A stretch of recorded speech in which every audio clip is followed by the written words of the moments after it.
Luis Valdés, el secretario general de APP, está con nosotros, y el señor Mariano Fernández Garibay, secretario general de Somos Perú, nos acompañan en el estudio. Nosotros les damos la bienvenida y les agradecemos muchísimo que hayan venido hasta acá. ¿Cómo están, señores? Patricia, muchas gracias por la invitación. Siempre es un gusto estar contigo. No, el gusto es nuestro. Gracias por Patricia, acompañarnos. muchas gracias por la invitación. Gracias a ustedes. Ayer, la verdad que todos nos hemos quedado un poco pasmados, me imagino que usted más que nadie, cuando el señor Williams, harto de estas idas y venidas, avanzadas y retrocesos, con respecto de un tema que es importante, que es cuándo se van a dar las elecciones, suspendió la sesión con su queja en términos... Las lisuras, le voy a confesar que a mí no me asustan. Me parece que son parte del lenguaje y que bien puestas un par de veces pueden dar cuenta del estado de ánimo. Y creo que ayer el señor Williams, obviamente no lo hizo para que lo escuche todo el Perú, tenía el micro abierto, quedó claro que estaba molesto y su molestia nos representa a muchos. Me imagino que a muchos en el Congreso también. A ver, por favor, congresista Valdés, ayúdenos a entender qué pasó ayer y por qué hemos llegado otra vez a este punto como cero en el tema de adelanto de elecciones. Bueno, ex congresista, en verdad. Perdón, ex congresista. Efectivamente, analizamos cada escenario, cada espacio, cada manifestación, en este caso del sector político del país, y creo que está bastante alejada del sentir de la población. Y es lo que tiene que hacer todo político, porque si representamos a un sector de la población, si representamos a un país, a una nación, tenemos que estar permanentemente identificando cuál es esa vocación ciudadana, cuál es esa posición, ese interés, y creo que eso se ha perdido hoy en día.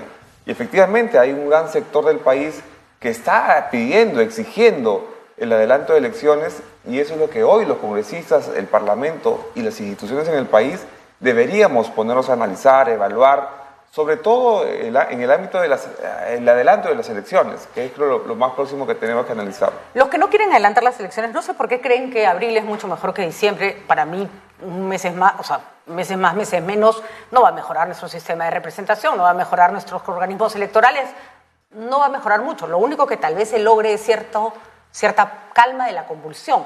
Pero usted diría, señor Valdés, que esto es un chantaje de quienes protestan simplemente. No necesariamente. Lo que sí yo creo, Patricia, es que hay una mezcla de sentimientos y de razones y justificaciones para, digamos, esos mensajes de la población, ¿no? Hay un sector, sí, que protesta de manera legítima, ¿no? Reivindicación de derechos, abandono. Y piden adelanto de elecciones. Y piden adelanto de elecciones, ¿no? Pero hay también otro sector que tenemos que identificar y reconocer, que, digamos, va más bien con una posición extrema, ¿no? Que busca la anarquía, que busca el incumplimiento de la ley, que busca tener un país convulso, porque ese es su escenario, digamos, querido.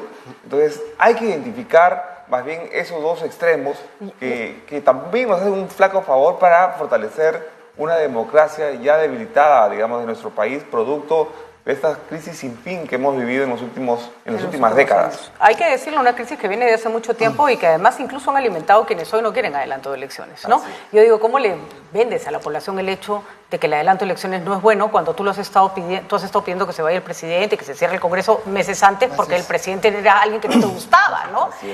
Ahora, y ahí me sorprende que el discurso...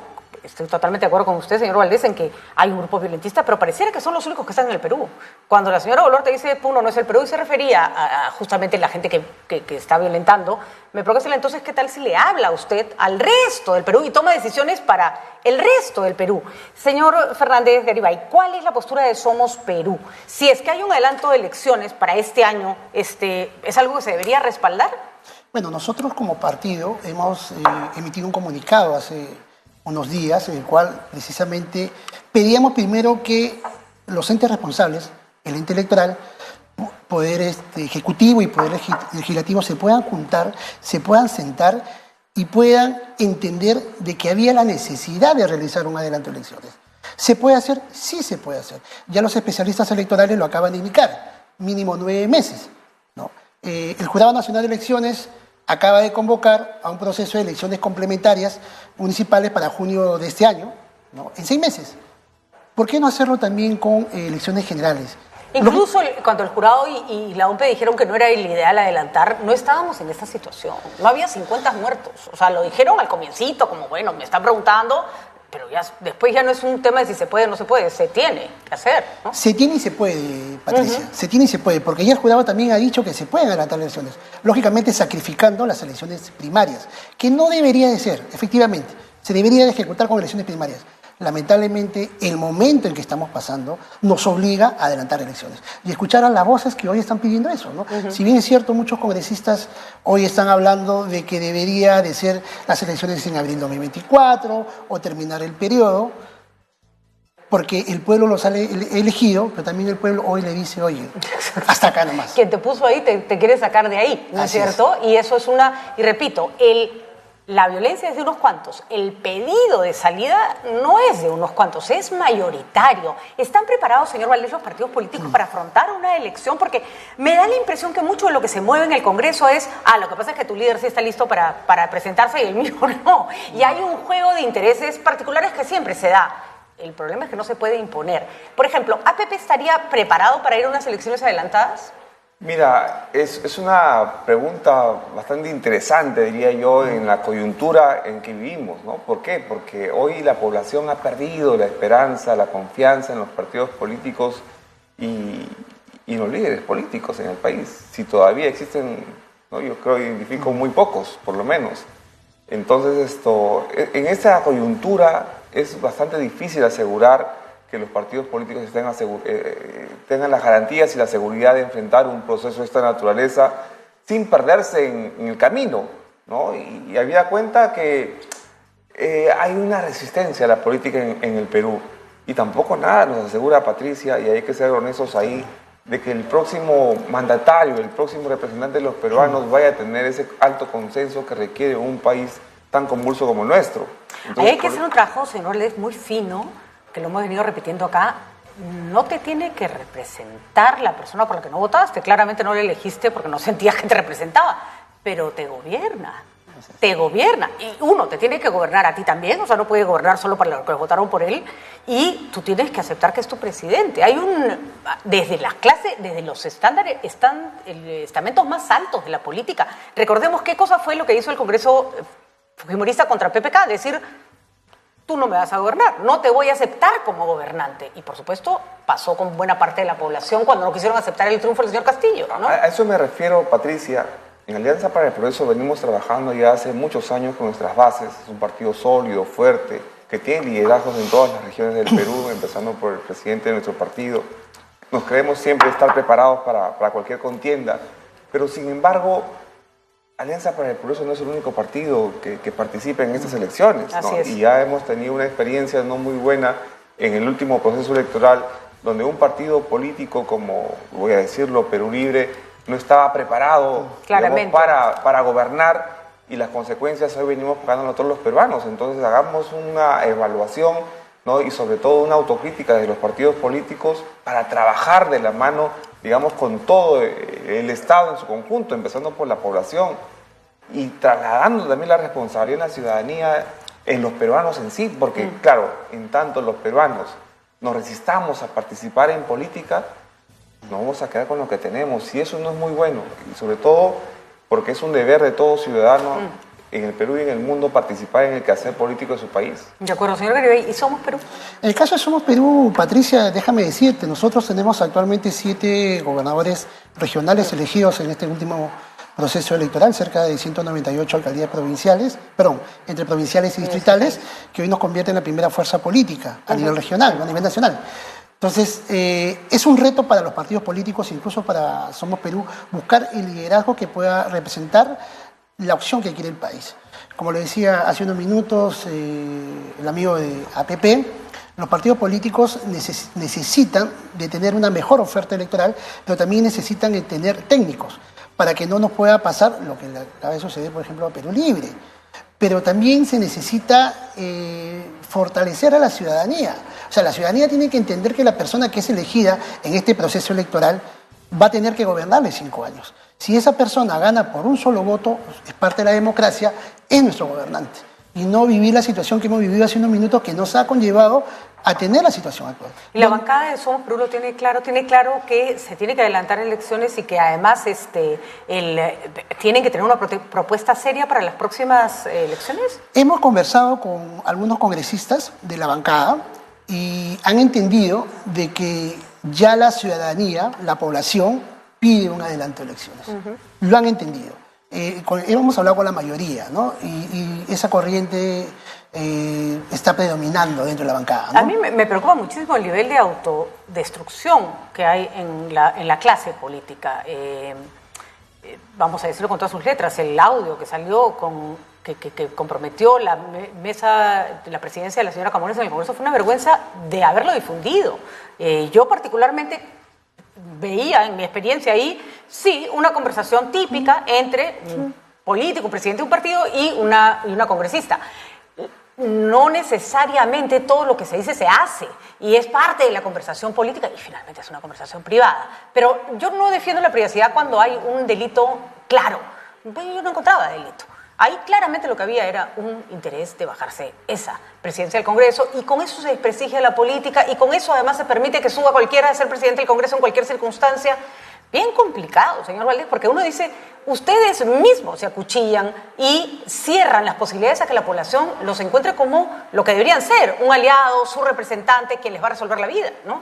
Mira, como peruanos tenemos que justamente identificar esas situaciones para que podamos crecer y permitirnos desarrollarnos como sociedad, ¿no? Muy bien ha manifestado esas diferencias que hoy claramente son notorias, sobre todo en este enfrentamiento, en esos extremos que no nos dejan generar desarrollo, unidad.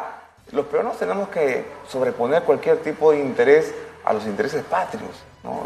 No podemos pensar solamente en nosotros, en el bienestar nuestro, individual, y no pensar en el bienestar de la mayoría de peruanos que hoy claman por agua, por trabajo, por bienestar, por seguridad. O usar las necesidades de la gente para satisfacer necesidades particulares. Me parece una perversidad, ¿no? ¿Y sabes por qué pasa eso, Patricia? Porque el político, por naturaleza, por lo general en el Perú, no tiene claro qué es lo que necesita el país para salir adelante. Ni tiene claro cuál es su si solamente misión, ¿no? se pusiesen a pensar que el 30% de pacientes de los hospitales están siendo atendidos y abandonados en los pasillos de los hospitales, se pusiesen a trabajar en ese problema, a resolver ese problema, ¿no? Nos entretenemos en cuestiones, digamos, insulsas, que no tienen sentido, en debates, en discusiones que no generan progreso, que no generan desarrollo, que no generan bienestar. Y esa es, digamos, la consecuencia y los resultados que hoy venimos pagando todos los peruanos. Pero si identificamos los problemas de la salud y todos nos juntamos, nos unimos para revertirlo, si nos juntamos para resolver los problemas, digamos, de indiferencia, de abandono, ¿no? De desigualdad, creo que eso es lo que nos falta como políticos, nutrirnos del diagnóstico. Un punto que me parece importante, desigualdad. Y acá hay un problema, yo creo que los momentos críticos lo que hacen es potenciar problemas de larga data, ¿no? Y no vamos a negar, Lima y regiones tienen una historia enorme, larga y horrenda de desigualdades, ninguneo, discriminación. Sí, Lima es una ciudad de migrantes, claramente, pero a Lima le ha costado ser una ciudad de migrantes y todavía le cuesta, Entonces, cuando se viene la marcha de Lima, nos puede parecer bien, mal, el término, lo que sea, claramente es una necesidad de venir acá a manifestar un descontento. Desde los partidos, ustedes dos representan partidos que efectivamente ustedes tienen una gran representación regional y ya sabemos cuál es el origen de APP. Señor Fernández Garibay, ¿cómo debiéramos construir la representación para romper esta dualidad? Que se expresa en todo, en el diseño de la regionalización, en el financiamiento y en el trato. ¿Cómo se hace para que esa persona de Puno, de Ayacucho, de La Libertad, no se sienta ajena a las decisiones que se toman por ellos? Primero hay que entender algo. Los gobiernos regionales reciben dinero. A través del CANO, presupuesto, reciben dinero para ejecutar obras.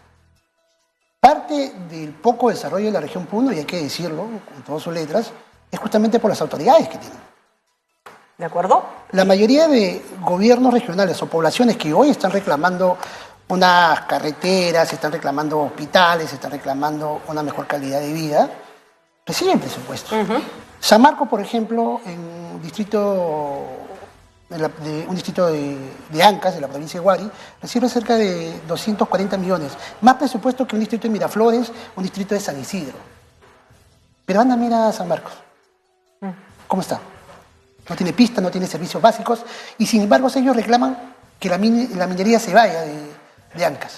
De acuerdo, pero también es verdad que este diseño de regionalización, primero que la plata no necesariamente está en la cuenta, ¿no es cierto? Está en el papel, 1, y 2, se hizo sobre la base de, hasta donde recuerdo, entreguemos facultades, entreguemos dinero, le echamos la culpa a las regiones cuando la cosa no funciona y el gobierno central no se ocupó de asegurarse que ese dinero llegaba a manos de personas capacitadas, ¿no? Lo que falta es capacidad de gasto. Claramente, falta capacidad de gasto. De gestión, ¿no es cierto? De gestión, y que el gobierno definitivamente brinde mayores facilidades para que los procesos de licitación de las obras no sean tan truncas. Amigo Valdés, creo que ha sido gobernador. Y él puede dar fe a lo que estoy diciendo, ¿no? O sea, y hay que decirlo, la corrupción es terrible, pero es terrible en todos los niveles y estamentos del gobierno, eso no es exclusividad de los gobiernos regionales. Tal vez en los gobiernos regionales, he tenido la suerte de trabajar en Trujillo, en La Libertad, zona a la que quiero muchísimo, y efectivamente los niveles de control, por ejemplo, yo trabajé hace mucho tiempo, pero los niveles de control y de fiscalización eran muy bajos, eran mucho más bajos de los que uno encuentra en Lima. Entonces sí, hay como más libertad. También se roban menos montos más pequeños, hay que decirlo, ¿no? Los 30 millones de dólares de Toledo, por ejemplo, no le caen así nomás a un gobernador regional. Pero claramente hay una disociación que un gobierno como el de Pedro Castillo prometía, de alguna manera, ¿no es cierto?, para las personas que votaron por él, representar a regiones o las zonas más deprimidas de nuestro país en Palacio de Gobierno, pero la representación no sirvió para nada, ¿no? Además no se hizo de manera adecuada, ¿no? El problema es estructural del Estado, Patricia, y por eso que yo siempre he pedido, ¿no?, que nuestros gobernantes se sienten a rediseñar el país, una reingeniería, ¿no?, absoluta. Es cierto, esta descentralización que es tan necesaria y exigida incluso por la OCDE para que el Perú pueda acceder a este grupo de países con miras de desarrollo, necesitan ajustes, pero no trabajado desde un gabinete, Patricia, y eso es lo que yo siempre le critico al Estado peruano, ¿no?, porque a veces las normas, los procesos se diseñan en un escritorio, un pupitre sin conocer la realidad del Perú, ¿no? Tenemos una descentralización en proceso, pero valgan verdades, los gobiernos regionales y las municipalidades no tienen las herramientas para resolver los problemas de sus jurisdicciones y de la población. Amén, digamos, de la falta de vocación del ciudadano para involucrarse en una gestión participativa, generar gobernanza, ¿no? Amén de ello, pero el Estado, digamos, el gobierno nacional aún concentra, no solamente, digamos, esas competencias, sino el 80% de un presupuesto. Y hubiera servido tanto que instituciones como sirvieran para poder poner gerentes calificados en distintas instancias, porque vamos, los entes administrativos necesitan gente de carrera, no necesitan gente de partido, ¿no es cierto? Pero date cuenta, Patricia, ¿qué le puedes pedir a un gerente regional que maneja miles de millones de soles, digamos, si su remuneración son 2.500 soles, 3.000 soles?